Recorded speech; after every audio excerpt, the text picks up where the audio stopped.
J'ai enfin acheté ma propre maison, et ma famille a réclamé le droit de l'utiliser comme bon leur semblait. Finalement, j'ai traité ma famille comme une affaire légale pour protéger ce pourquoi j'avais travaillé. Je m'appelle Patricia Dujardin et j'avais 18 ans lorsque j'ai finalement compris quelque chose que j'aurais dû savoir bien plus tôt. Dans ma famille, l'amour venait toujours avec un prix, et ce prix, c'était généralement moi. Les gens aiment imaginer la famille comme ce petit endroit sur où quelqu'un remarque quand vous souffrez. La mienne n'a jamais été comme ça. Grandir dans notre maison donnait moins l'impression d'être élevé que d'être lentement effacé. Mon père, Alain Dubois, avait cette façon de traverser la vie comme si le monde entier avait signé quelque chose lui promettant tout ce qu'il désirait. Ma sœur aînée, Jeanne, avait hérité de cette même avidité. Seulement, la sienne s'accompagnait d'un sourire plus affûté et d'un humour plus méchant. Ma mère, Lise, était là aussi, mais pas de manière significative. Elle flottait en marge de chaque moment désagréable, toujours prête avec la même excuse lassante, c'est comme ça qu'ils sont. Elle le disait comme si cela rendait la chose inoffensive, comme si les dommages ne comptaient pas s'ils étaient familiers. Mon père parlait fièrement de sa propre enfance, de la façon dont personne ne lui avait jamais dit non, de la façon dont s'il voulait quelque chose, il l'obtenait. Il appelait cela la loyauté familiale. Ce qu'il voulait vraiment dire, c'était l'obéissance. L'homme ne croyait pas aux limites. Il croyait à la possession. Si quelque chose existait près de lui assez longtemps, cela devenait sien dans son esprit. Si cela m'appartenait, cela ne faisait que faciliter les choses. Jeanne le soutenait avec un dévouement qui ne venait pas de l'amour, mais de la stratégie. Elle avait compris tôt qu'en se rangeant de son côté, elle ne serait jamais la cible. Alors elle riait quand il franchissait les limites. Elle se moquait de moi quand je protestais. Et quand j'essayais de protéger ce qui était à moi, elle agissait comme si j'étais instable pour avoir même essayé. J'ai appris cette leçon encore et encore.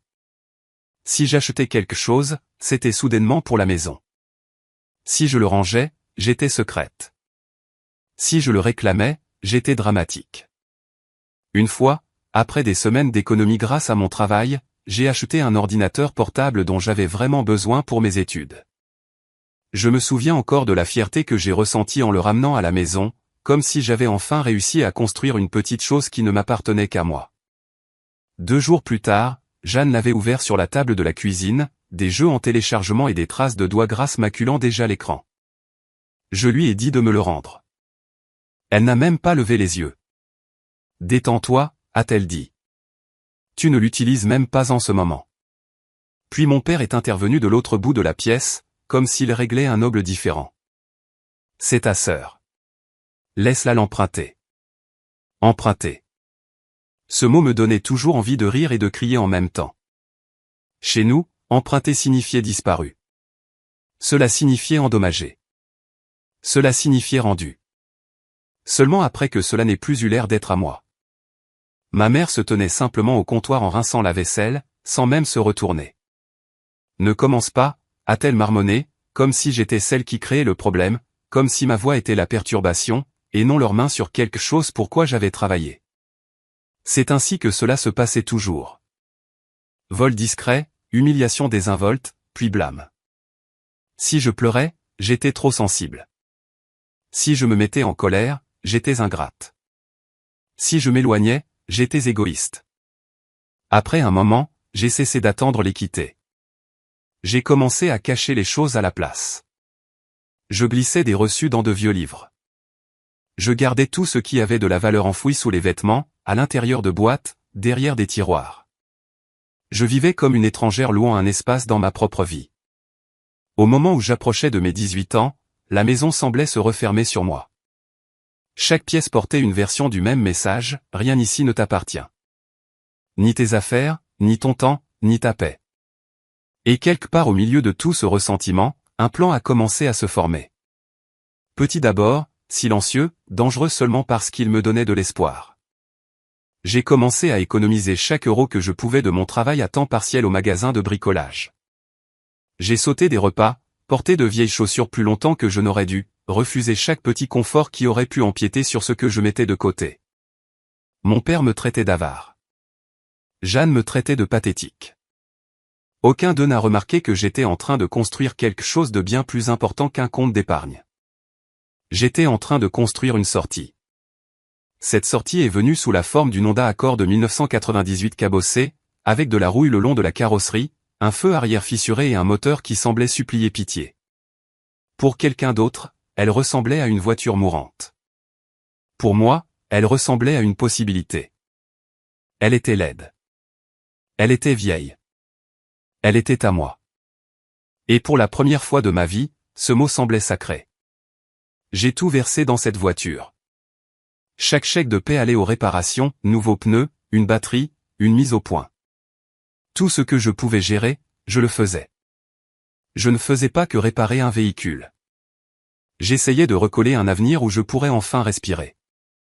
Et au fond de mon esprit, sous tout cet espoir, je connaissais déjà la vérité. Au moment où mon père et Jeanne réaliseraient à quel point cette voiture comptait pour moi, ils allaient aussi essayer de s'en emparer. J'aurais dû savoir que je ne pourrais pas conserver ce sentiment longtemps. Les premiers jours après avoir acheté l'Accord, je me déplaçais différemment. Plus légère. Prudente, mais plus légère.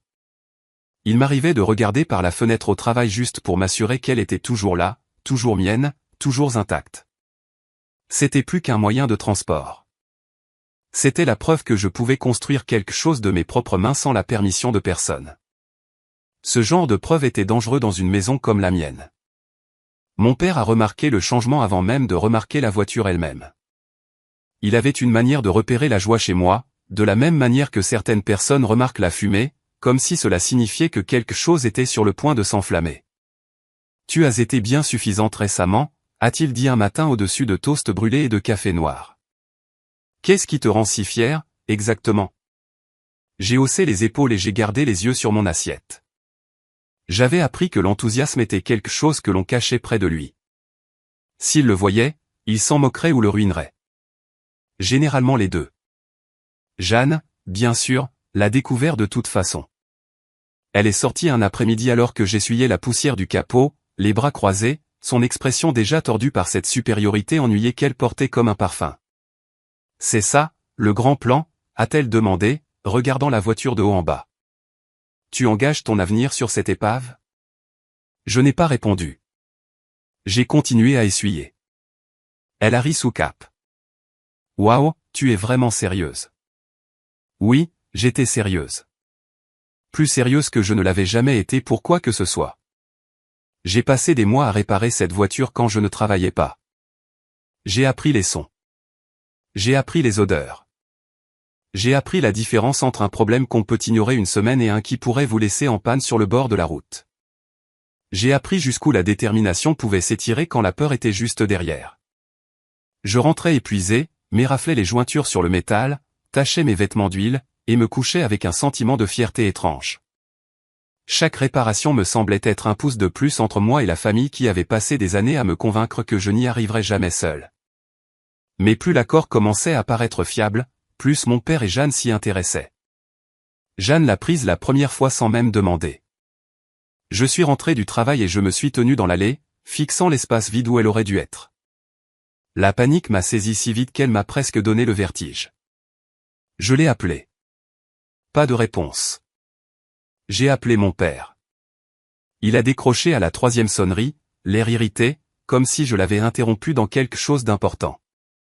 Quoi, a-t-il lancé. Où est ma voiture, ai-je demandé. Il a ri. Calme-toi. Ta sœur l'a empruntée. Emprunté. Il y avait ce mot encore, le mot familial pour violation enveloppé d'un sourire.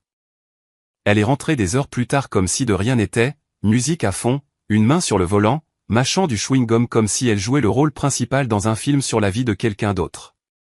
Elle m'a jeté les clés et a dit, « Mon Dieu, Patricia, ne sois pas si intense.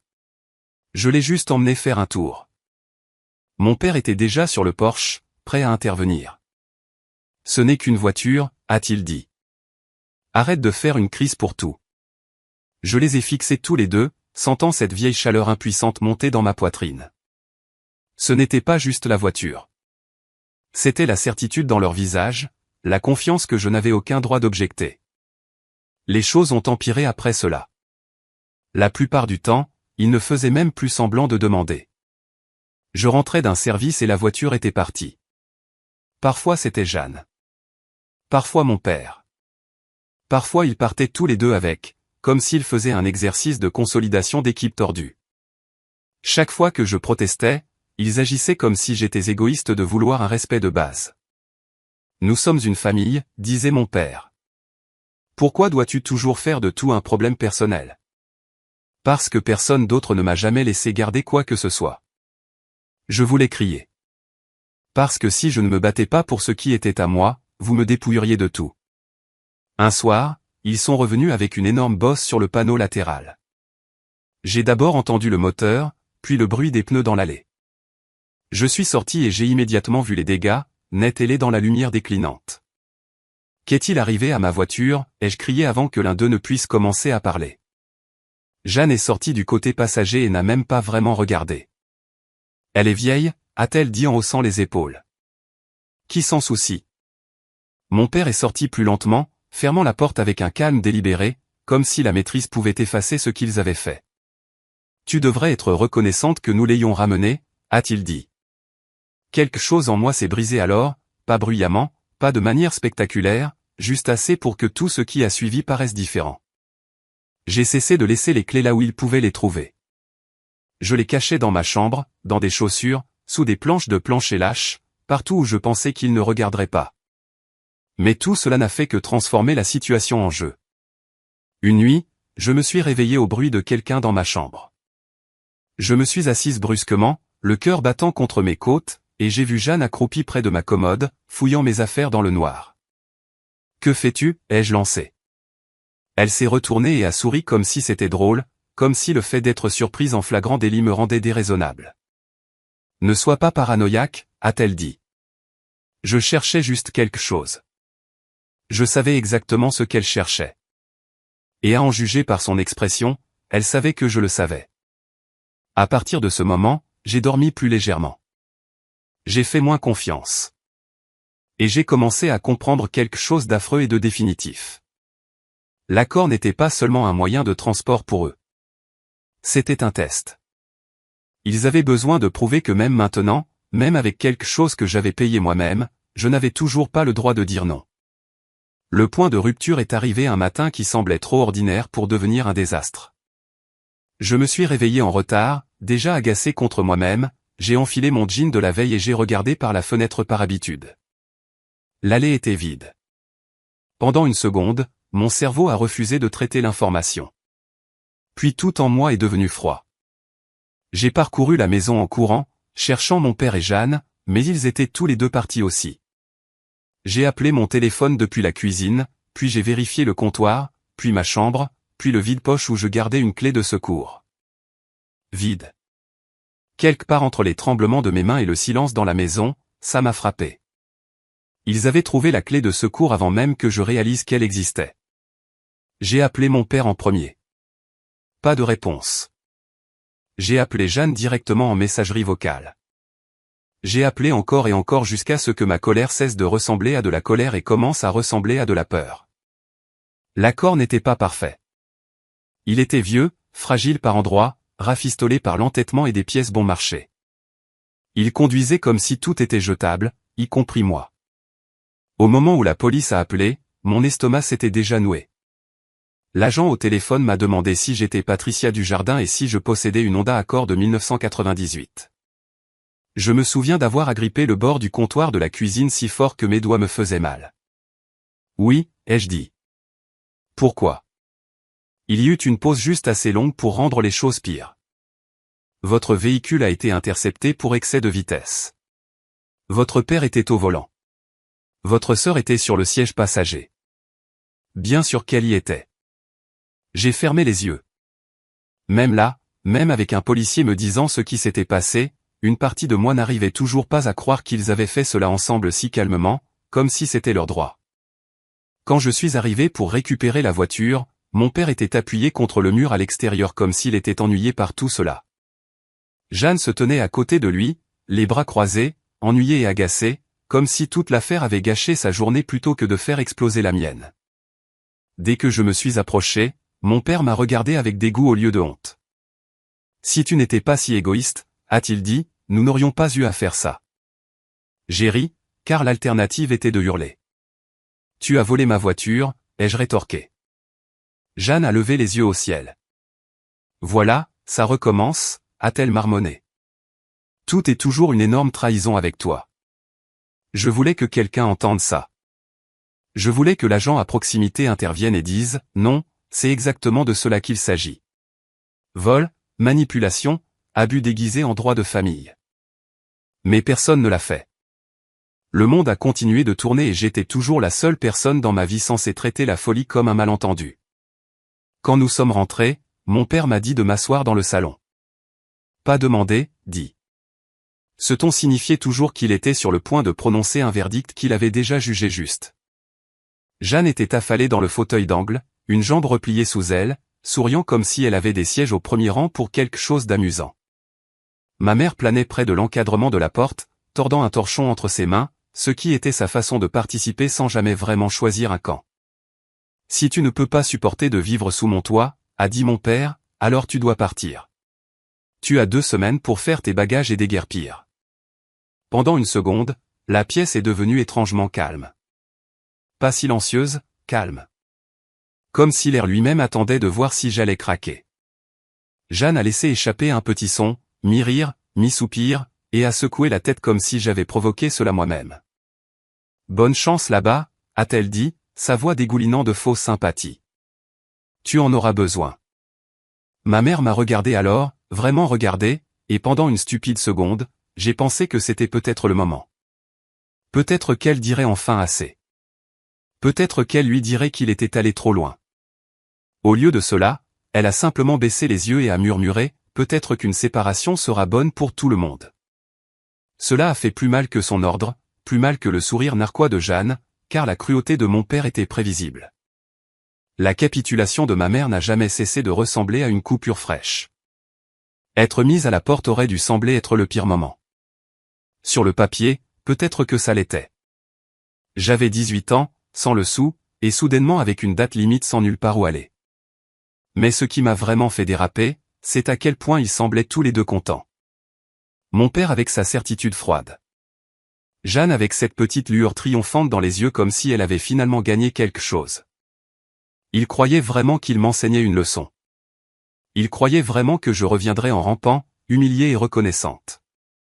Cette première nuit, je suis resté allongé sur mon lit, fixant le plafond, trop en colère pour dormir et trop effrayé pour penser clairement. La maison sonnait comme d'habitude, tuyaux qui cliquettent, plancher qui se tasse, porte d'armoire qui s'ouvre et se ferme quelque part dans le couloir. Mais tout semblait différent maintenant. Dénudé, officiel. J'avais toujours su que j'étais temporaire dans cette maison. Maintenant, il l'avait dit à voix haute. Le lendemain matin, je suis allé dehors regarder l'accord. Il était garé dans l'allée comme si de rien n'était, mais il ne semblait plus pareil. J'ai marché lentement autour, passant ma main sur la bosse du panneau latéral. Dommage de Jeanne, permission de mon père. L'intérieur sentait la restauration rapide rance et la sueur. Il y avait des canettes vides sur le siège arrière, des emballages froissés poussés dans les pochettes, de la saleté incrustée dans les tapis de sol. Ma voiture ressemblait à ce qu'ils avaient passé tout ce temps à l'intérieur, prouvant qu'ils pouvaient transformer tout ce que j'aimais en détritus. J'ai commencé à nettoyer parce que je ne savais quoi faire d'autre. Chaque emballage que je jetais semblait personnel. Chaque tache graisseuse que je frottais me donnait l'impression d'essayer d'effacer leurs empreintes de ma vie. Égoïste, ai-je murmuré. C'est moi la seule égoïste. Ma voix sonnait faible, même à mes propres oreilles. C'est alors que mon père est apparu sur le porche avec son café. Il s'est appuyé sur la balustrade comme s'il regardait un spectacle. Alors, quel est ton plan, génie, a-t-il demandé. Je ne me suis même pas retourné. Qu'est-ce que ça peut te faire? Il a ri, bas et méchant. Tu crois vraiment que tu vas t'en sortir sans nous? Jeanne est sortie derrière lui, portant un de ses vieux sweatshirts, tenant un bol de céréales comme si c'était n'importe quel autre matin. Tu seras de retour dans un mois, a-t-elle dit, peut-être moins. Je voulais dire quelque chose de dévastateur, quelque chose d'assez tranchant pour percer leur certitude. Mais debout là, avec un sac poubelle dans une main et un chiffon dans l'autre, j'ai réalisé qu'il ne voulait pas de conversation. Il voulait une réaction. Il voulait la preuve qu'il pouvait toujours me déstabiliser à leur guise. Alors, J'ai fermé la porte de la voiture, je suis passé devant eux et je suis rentré pour faire mes valises. Faire les bagages était plus étrange que ce à quoi je m'attendais. Je ne possédais pas grand-chose, mais chaque chose dans cette pièce semblait mériter. Mes vêtements, mes livres, mes outils, de petits morceaux d'une vie que j'avais protégée pièce par pièce.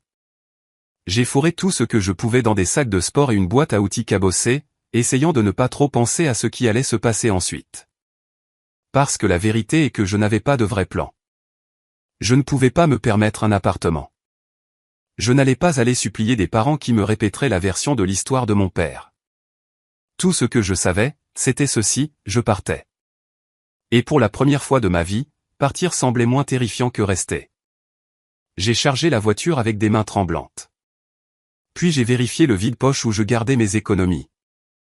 Quelques centaines d'euros, assez pour survivre un petit moment, pas beaucoup plus.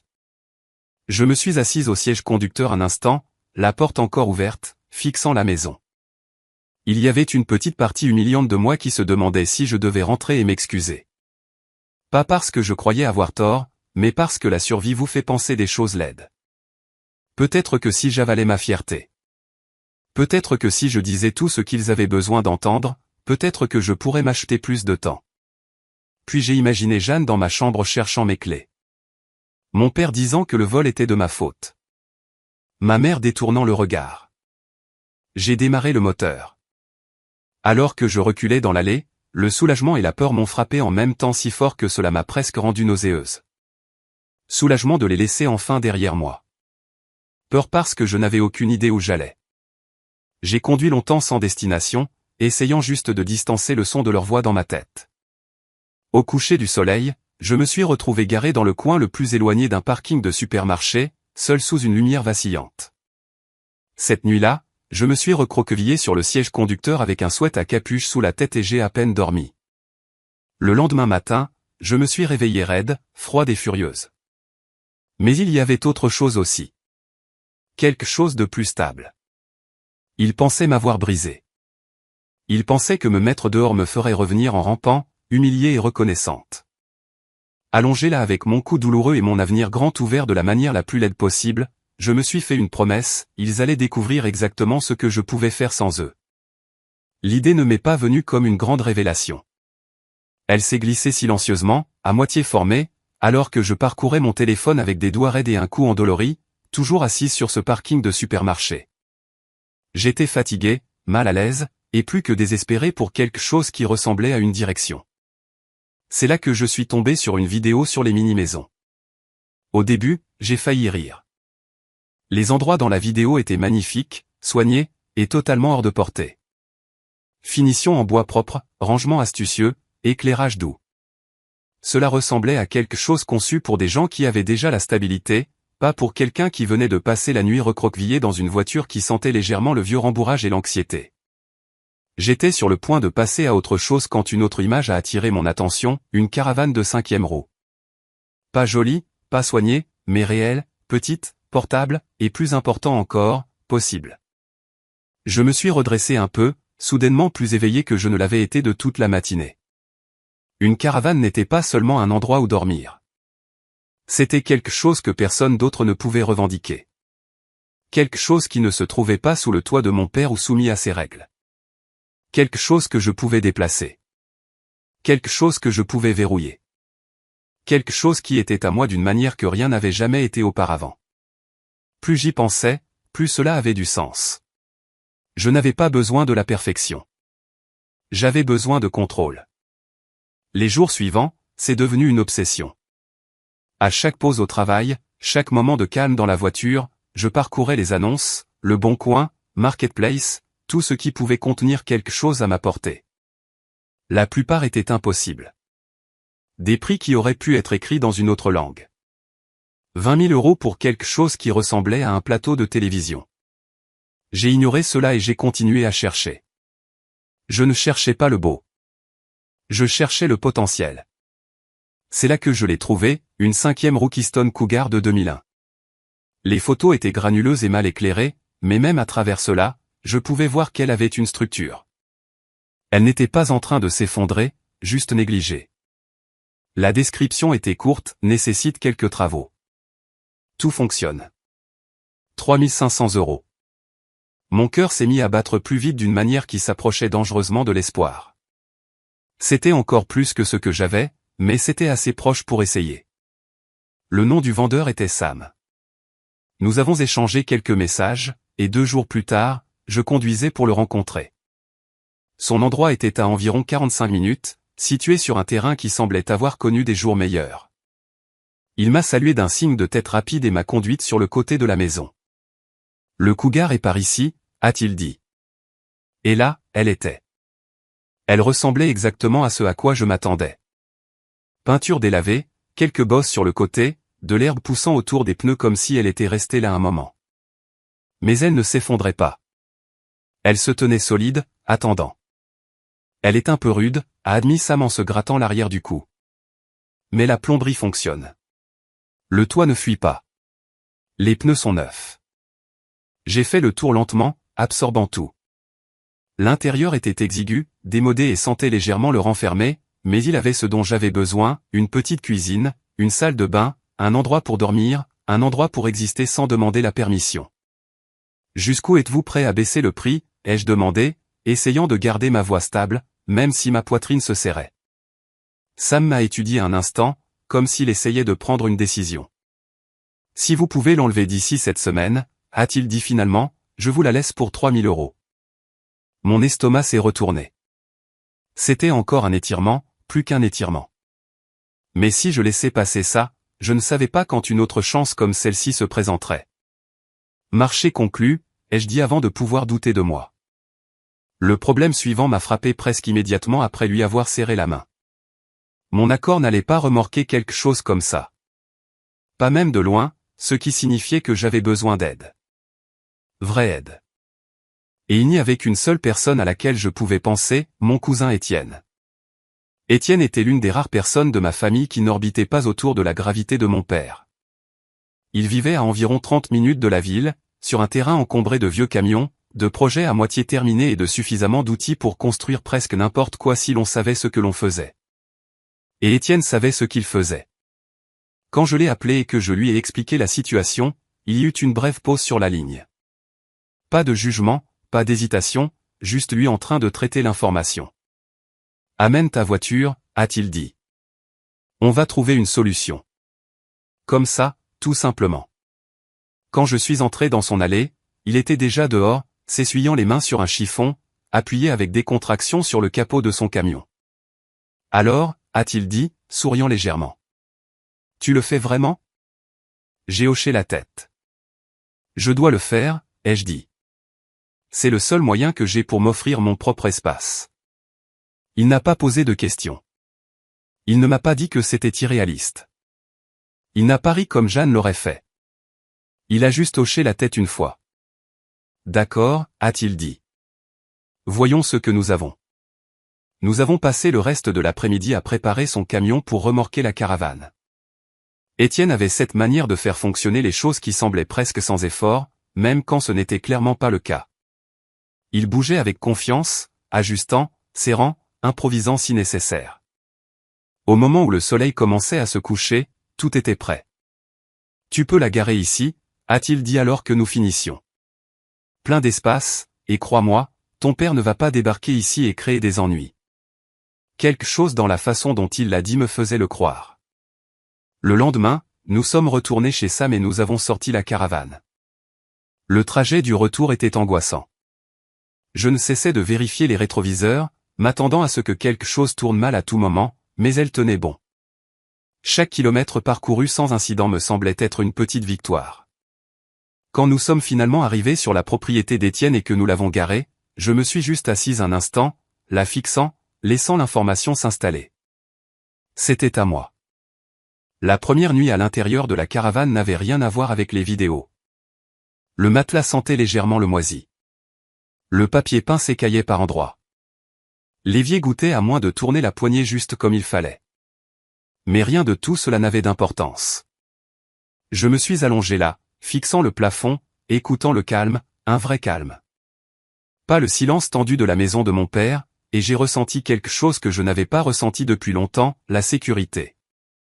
Pas complètement, pas de façon permanente, mais assez. Les jours suivants, je me suis mise au travail. J'ai frotté chaque surface jusqu'à ce que mes mains soient à vif. J'ai réparé un petit trou dans le plancher. J'ai trouvé des guirlandes lumineuses bon marché dans un magasin à 1 € et je les ai accrochées le long des bords pour rendre l'espace plus chaleureux. Étienne m'a aidé à installer une connexion d'eau et j'ai trouvé une bouteille de propane d'occasion pour la cuisinière.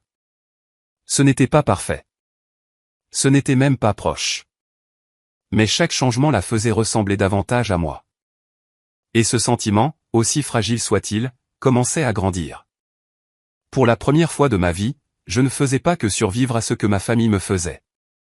J'étais en train de construire quelque chose qu'ils n'avaient pas encore touché. Mais quelque part au fond de mon esprit, une pensée silencieuse continuait de tourner, il y revenait toujours. Je ne leur ai dit où j'étais. Ni à mon père, ni à Jeanne, ni à personne qui pourrait accidentellement le transmettre. Je savais comment l'information circulait dans ma famille. Peu importait à quel point elle semblait petite ou inoffensive. Tout finissait par lui revenir.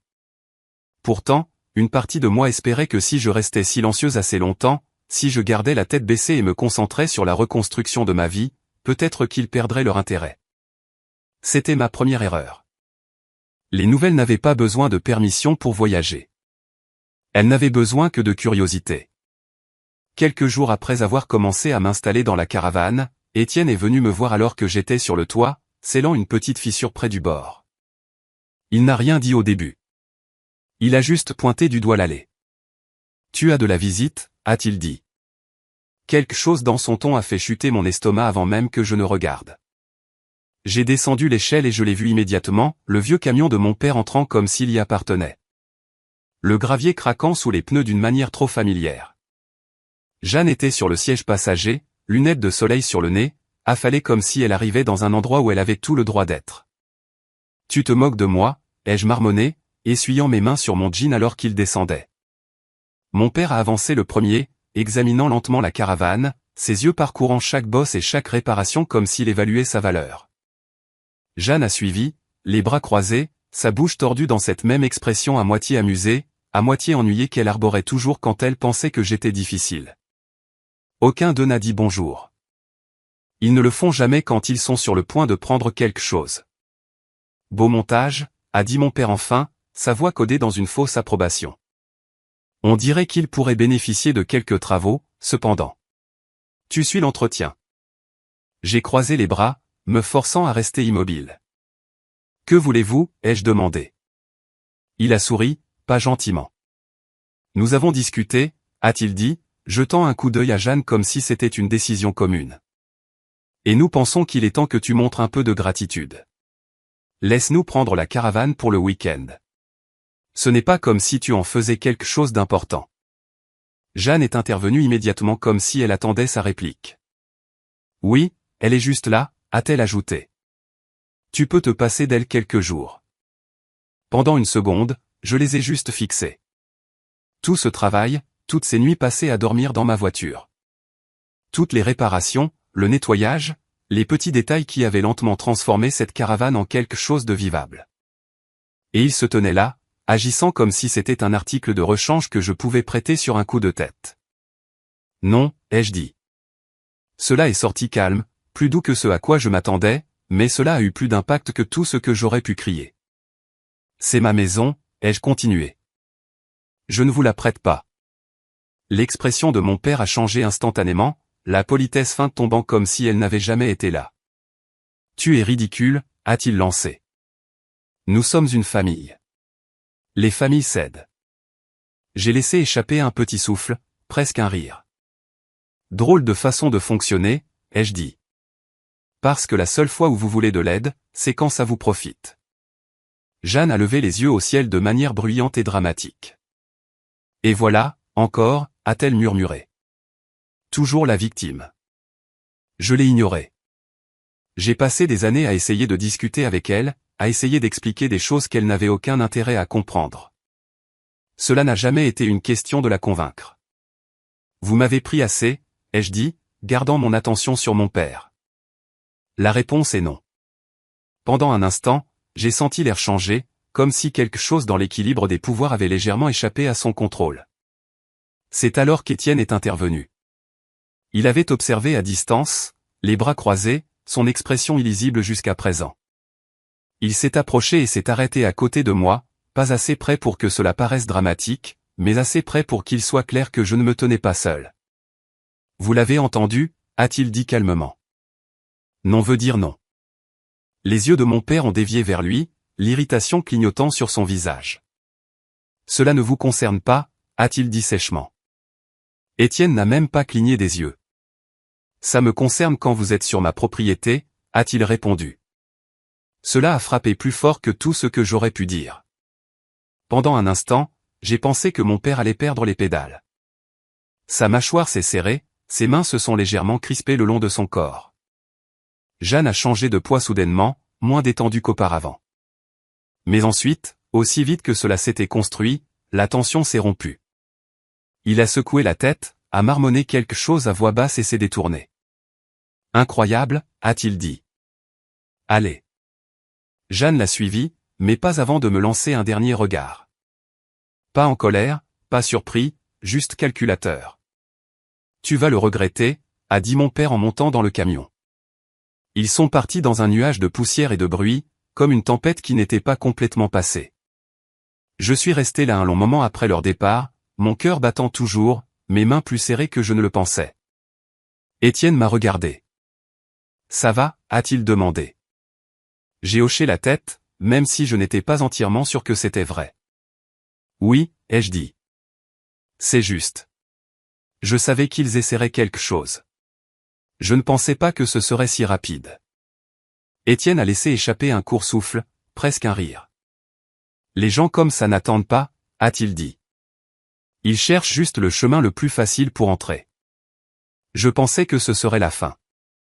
J'aurais dû m'en douter. » Quelques jours plus tard, mon téléphone a commencé à exploser.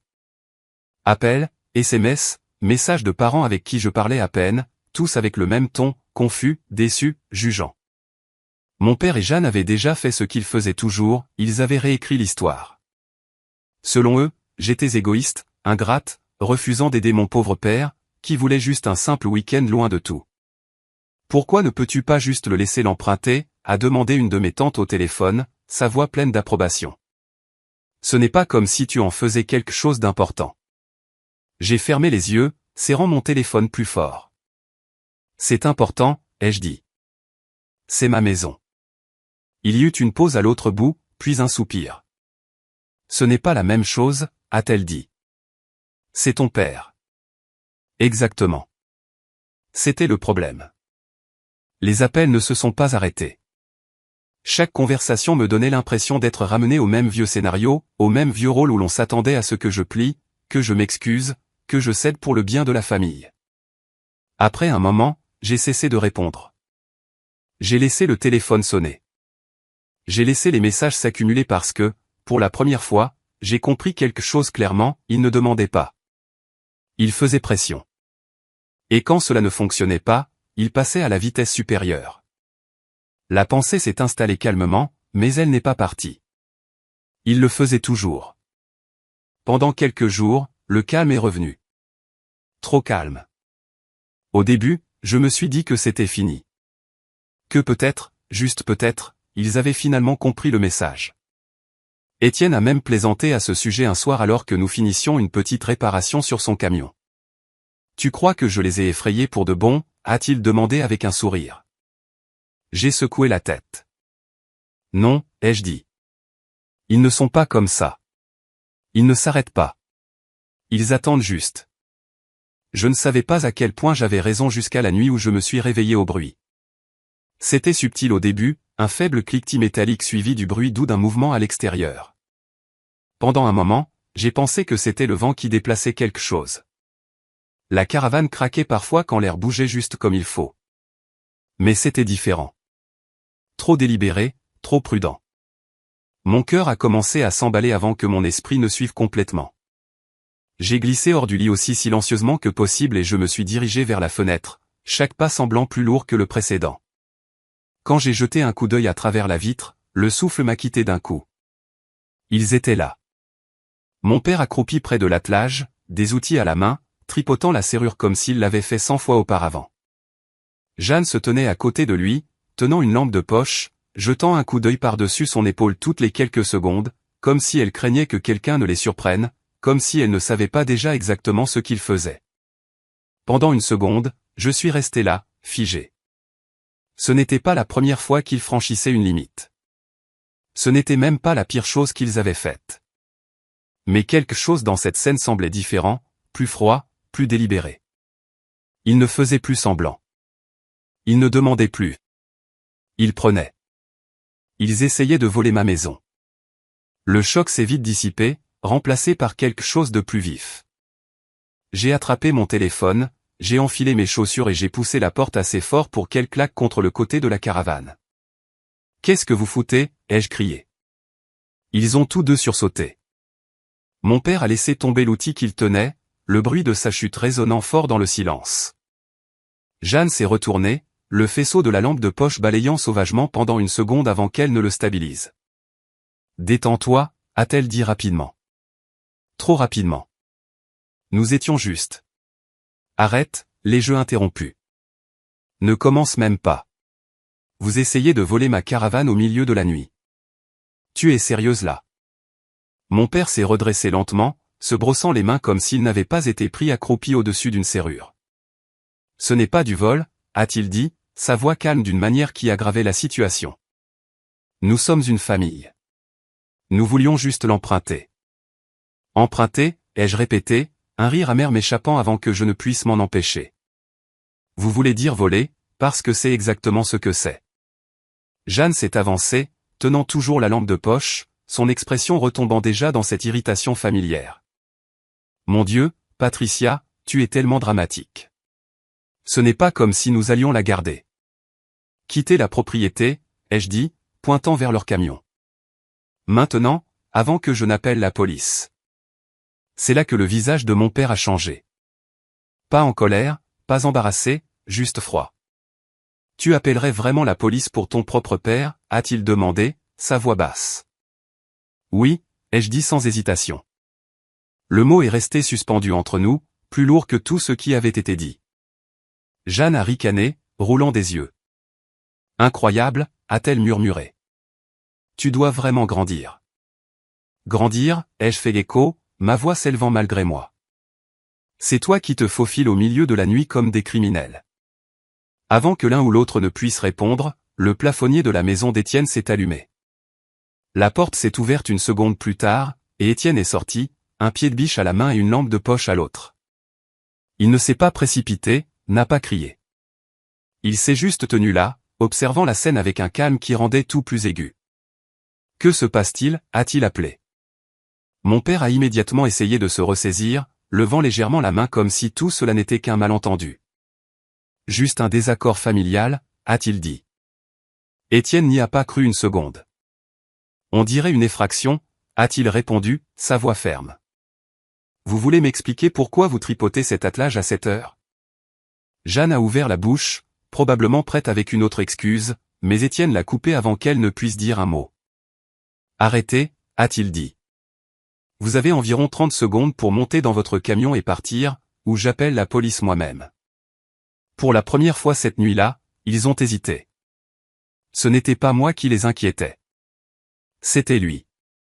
La mâchoire de mon père s'est serrée, ses yeux oscillant entre Étienne et moi, calculant. Pendant un instant, j'ai cru qu'il allait forcer la situation, qu'il essaierait de discuter, de tordre les choses comme il le faisait toujours. Mais quelque chose dans la posture d'Étienne lui a fait changer d'avis. Il a marmonné quelque chose à voix basse, a attrapé l'outil tombé et s'est détourné. Allons-y, a-t-il dit à Jeanne. Elle m'a lancé un dernier regard avant de le suivre, le faisceau de la lampe de poche balayant le sol tandis qu'elle avançait. Ce n'est pas fini, a-t-elle dit en montant dans le camion. Le moteur a rugi, puis ils sont partis. Comme ça, le silence qui a suivi semblait plus lourd que le bruit. Étienne s'est approché, abaissant le pied de biche, mais sans le poser. Ça va, a-t-il demandé. Oui, ai-je dit, même si mes mains tremblaient encore. C'est juste. Je ne pensais pas qu'ils essaieraient vraiment. Il a hoché la tête lentement. Les gens comme ça ne voient pas les limites, a-t-il dit. Seulement les obstacles. J'ai passé une main dans mes cheveux, essayant de calmer ma respiration. Je dois sécuriser cet endroit, ai-je dit. Tout? Oui, a-t-il convenu. Tu dois le faire. Le lendemain, je suis passé en mode défense totale. J'ai acheté des serrures robustes pour chaque point d'accès possible, des lumières à détecteur de mouvement qui inonderaient toute la zone à la seconde où quelque chose bougerait, et un traceur GPS que je pourrais attacher sous la caravane, caché là où personne ne penserait à regarder. S'il parvenait à la faire bouger à nouveau, je saurais exactement où elle était. Étienne m'a aidé à tout installer. Quand nous avons eu fini, la caravane ne ressemblait pas seulement à une maison, elle ressemblait à une forteresse. S'ils reviennent, a dit Étienne en prenant du recul pour la regarder. Ils vont avoir besoin de bien plus que quelques outils et une lampe de poche. J'ai hoché la tête, mais quelque chose dans ma poitrine ne s'est pas apaisé. Parce que cela n'avait jamais vraiment été une question de la caravane. C'était une question de contrôle, et les gens comme mon père ne lâchent pas le contrôle facilement. La confrontation suivante a eu lieu lors du barbecue familial. Étienne avait proposé de l'organiser cette année-là, et j'ai failli ne pas y aller. Une partie de moi savait que c'était une mauvaise idée, mais une autre partie, celle qui en avait assez de se cacher, voulait voir ce qui se passerait si j'arrêtais de les éviter. J'ai garé la caravane sur le côté de la propriété, assez loin pour m'offrir de l'espace, mais assez près pour garder un œil dessus. Au début, les choses étaient normales. J'ai parlé à quelques cousins, joué rapidement au cornhole, j'ai même ri un peu. Pendant un instant, on aurait dit que je pouvais exister dans le même espace que ma famille sans que tout ne tourne au vinaigre. Puis mon père est arrivé. Il n'a même pas essayé de cacher sa réaction. Dès qu'il a vu la caravane, son visage s'est tordu et il s'est dirigé droit vers moi avec Jeanne juste derrière lui, souriant déjà comme si elle savait exactement comment les choses allaient se passer.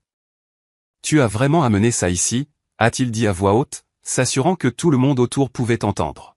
« Tu n'as pas pu laisser ton propre père l'utiliser, mais tu la traînes ici pour te montrer. » J'ai expiré lentement, déjà épuisé. « C'est ma maison, ai-je dit.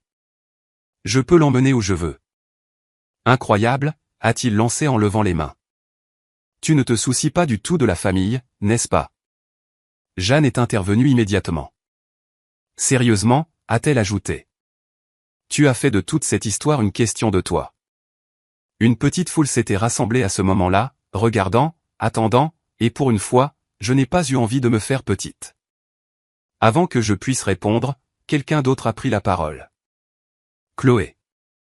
Une de mes cousines s'est avancée, les bras croisés, son expression vive. En fait, elle a raison, a-t-elle dit, sa voix tranchant clairement la tension. Peut-être qu'il est temps que vous arrêtiez de la traiter comme des ordures. Le silence qui a suivi a été immédiat. Lourd. Ce n'est pas une question de caravane, a continué Chloé. C'est une question de contrôle, et tout le monde ici le sait. Le visage de mon père est devenu rouge. Jeanne avait l'air d'avoir reçu une gifle, et pour la première fois, personne ne s'est précipité pour les défendre. Ils se tenaient là, exposés d'une manière que je n'avais jamais vue auparavant.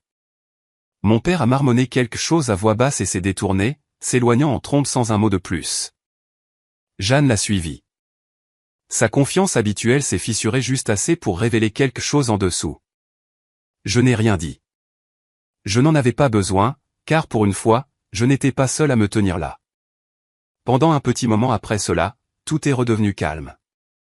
Pas ce genre de calme tendu qui semble annoncer une explosion. Un autre genre, presque paisible. Mon père et Jeanne ont cessé de se présenter sans prévenir. Les appels des parents se sont ralentis. Même la pression constante au fond de mon esprit s'est suffisamment atténuée pour que je puisse enfin respirer sans m'attendre à ce que le prochain problème me tombe dessus sans crier gare. Étienne en a plaisanté un soir alors que nous terminions une petite réparation sur son camion. « Tu crois qu'ils ont compris le message pour de bon ?» a-t-il demandé en s'essuyant les mains sur un chiffon. J'ai secoué légèrement la tête. « Non, ai-je dit. Ils attendent juste. » Il m'a regardé, mi-amusé, mi-sérieux. « Tu crois vraiment ?» Je n'ai pas répondu tout de suite. J'ai juste fixé la ligne sombre des arbres au-delà de la propriété. Je sais. Alors, j'aurais aimé avoir tort. Quelques semaines plus tard, j'ai dû quitter la ville pour le travail. Ce n'était rien de majeur. Juste quelques jours pour aider dans une autre succursale. Avant de partir, j'ai tout vérifié 2 fois. Puis une 3e fois. Les serrures, les lumières, le traceur. J'ai marché lentement autour de la caravane, m'assurant que chaque loquet était sécurisé, que chaque système fonctionnait exactement comme il se doit. Étienne se tenait à proximité, me regardant avec un petit sourire. « Tu agis comme si tu quittais une forteresse », a-t-il dit. « C'est un peu le cas », ai-je répondu. Il a hoché la tête une fois. « Ne t'inquiète pas, je garderai un œil sur les choses. » Je l'ai cru. C'était la seule raison pour laquelle je me sentais bien en partant. Les premiers jours sur la route se sont bien passés. La 2e nuit, tout a changé.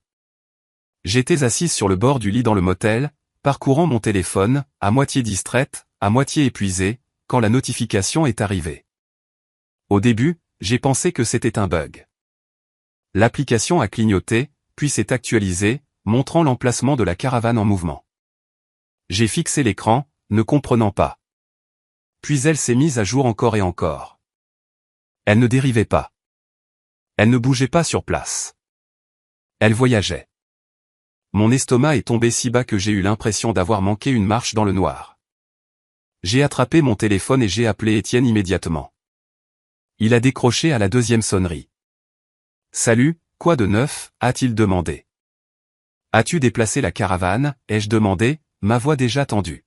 « Quoi ? » « Non » a-t-il répondu, confus. « Pourquoi ?» J'ai avalé difficilement. « Parce qu'elle est partie. » Il y eut une pause, puis une juron aiguë à l'autre bout de la ligne. « Envoie-moi l'emplacement » a-t-il dit instantanément. « J'y vais. » Je l'ai envoyé. Puis je suis resté assise à fixer l'écran, regardant la petite icône qui représentait tout ce que j'avais construit s'éloigner de plus en plus de là où elle était censée être. Il l'avait fait. Il l'avait vraiment prise. J'ai appelé la police ensuite. Essayer d'expliquer que son propre père avait volé sa maison était plus difficile que cela n'aurait dû l'être. Le répartiteur a posé des questions, preuve de propriété, détails. J'ai répondu à tout aussi clairement que possible, ma voix tremblante malgré mon effort pour la garder stable. Je lui ai parlé du traceur, du titre de propriété, des incidents précédents. Elle a dit que des agents étaient en route et m'a conseillé de ne pas les confronter moi-même.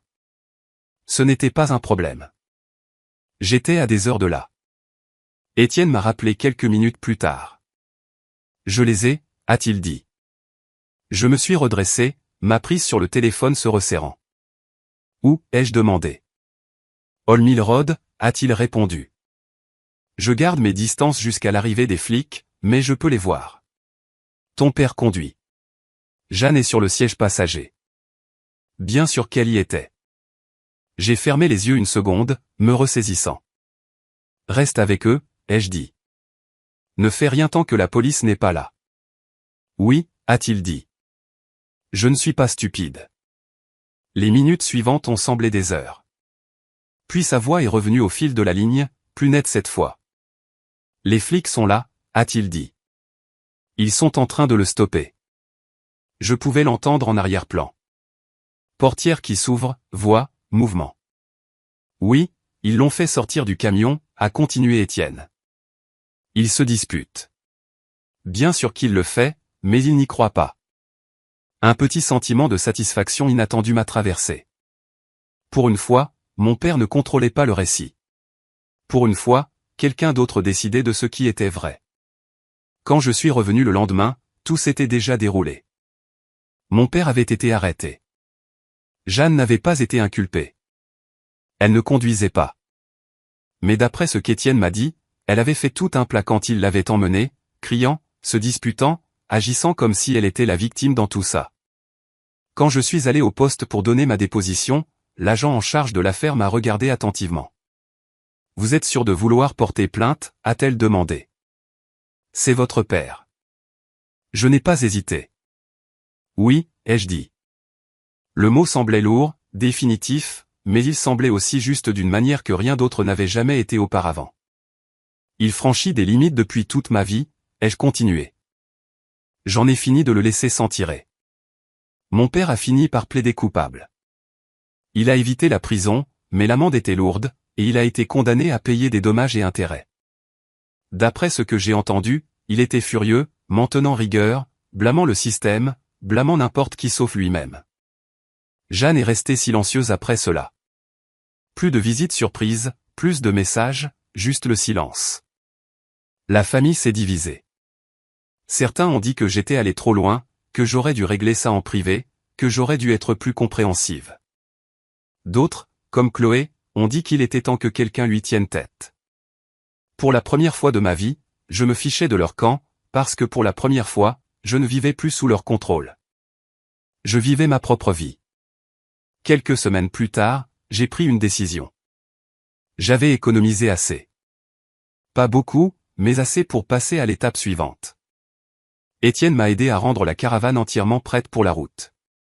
Nous avons renforcé quelques éléments, ajouté une sécurité supplémentaire, nous sommes assurés que tout était assez stable pour les longs trajets.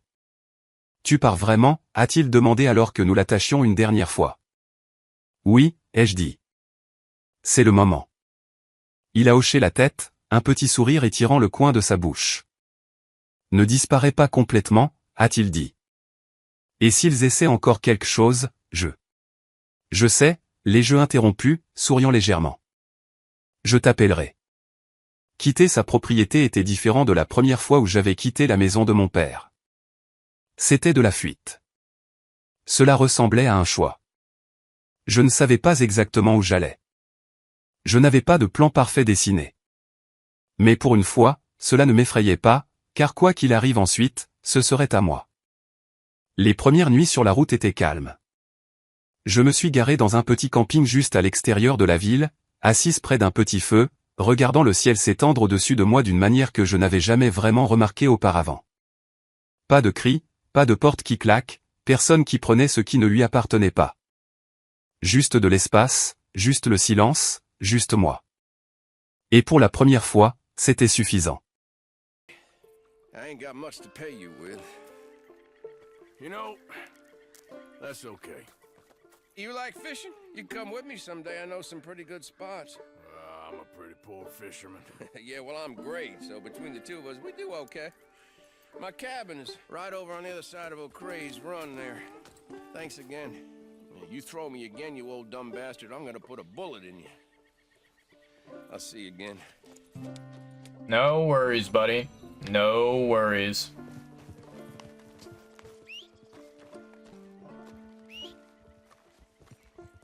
Horsey, get over here.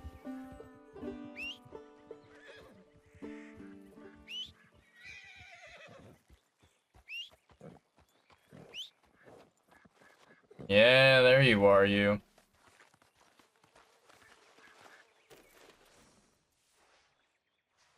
Hey, stay calm now.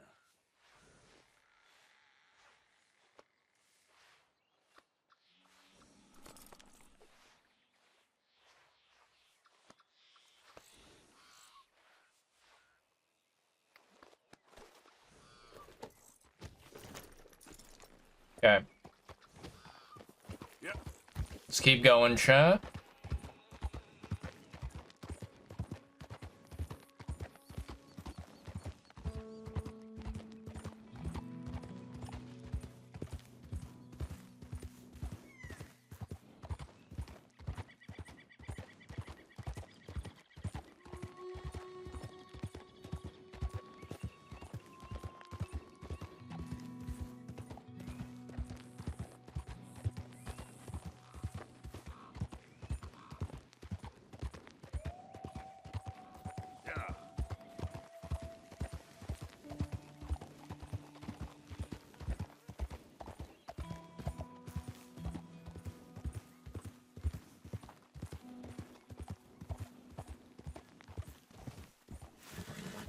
Rocky Mountain Bighorn Ram.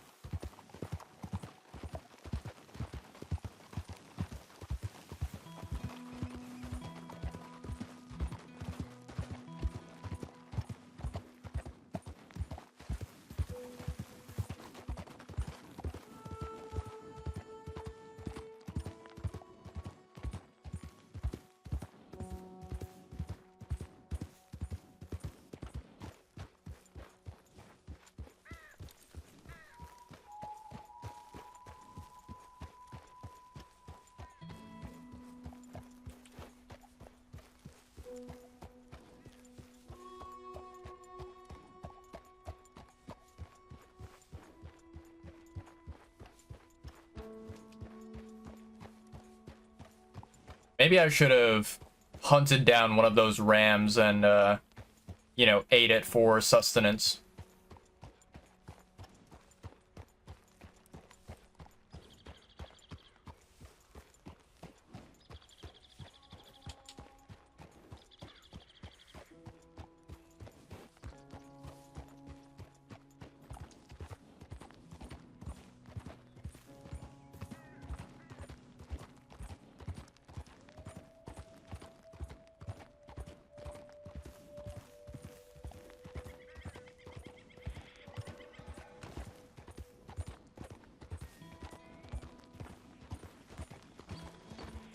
Fascinating.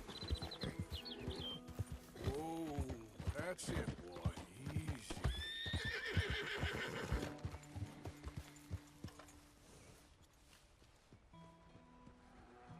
Whoa, Howdy there, stranger. that's my boy. Hey, that's a nice looking horse you have there. Bet it ain't faster than mine, though. Ariel's. Whoa! No need for that. Put it down.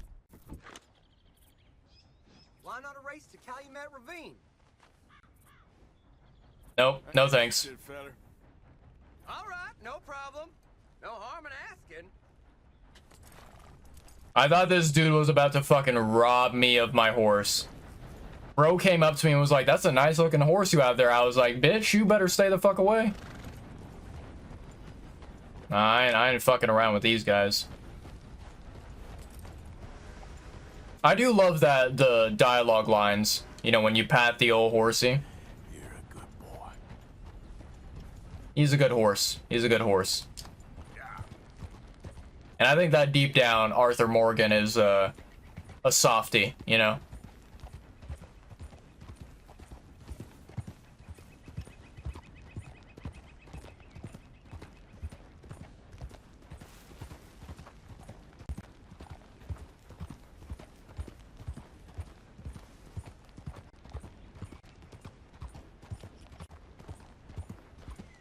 It's itching to your brain? That's a good line. That's a good line indeed.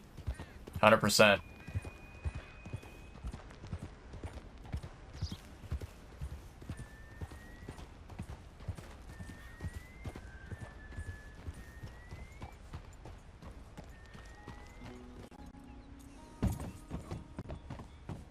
Yeah.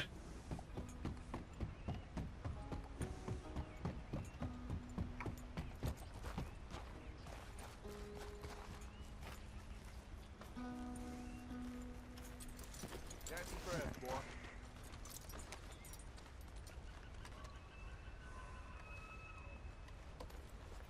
Ah, I'll stay there, boy.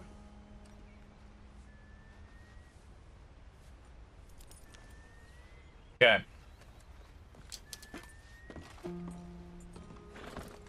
So is there anything you can do in here? It says cargo only. You can't go inside, I'm assuming? Yeah, it doesn't look like it. Okay. No wonder no wonder you can't ride a train over here. That makes a lot of sense now. Alright, that's fair. We've quite a ways to go up north, though, to get over there. Okay. Okie dokie. Let's see. Okay, I'll catch you later then? Yeah. I mean, it is a pretty good line. I do like that line. Okay, I'll catch you later then.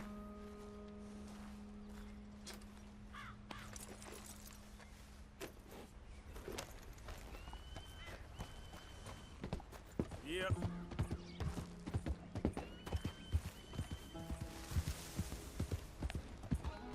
Oh, shit.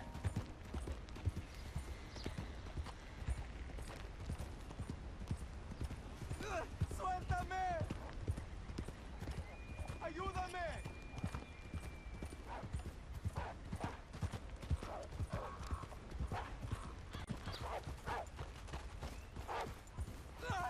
¡Socorro!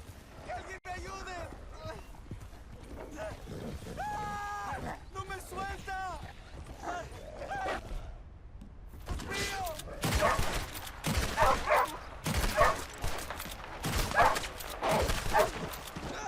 Holy shit. Por favor.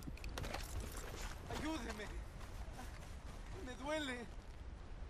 Me desangró. There you go. Have some whiskey. Whiskey? You understand? Whiskey? Bueno, sí.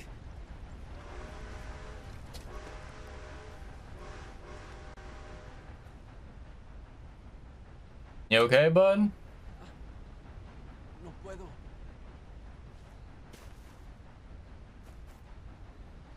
Oh shit. I think he died.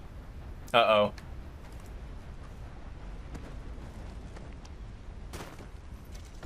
I'll take it. Well. Unfortunate. Let me go ahead and skin this thing. Or maybe I should have eaten the meat right now. Just cooked it, you know?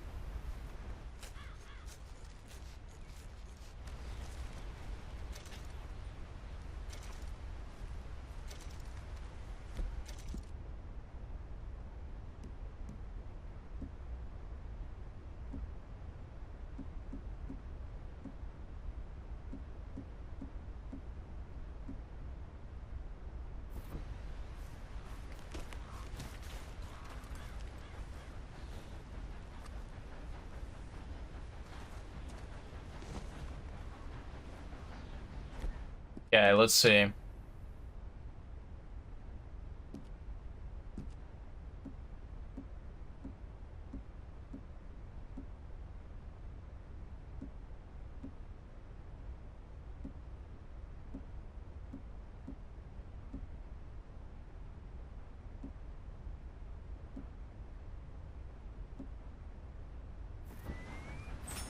There we go. Okay.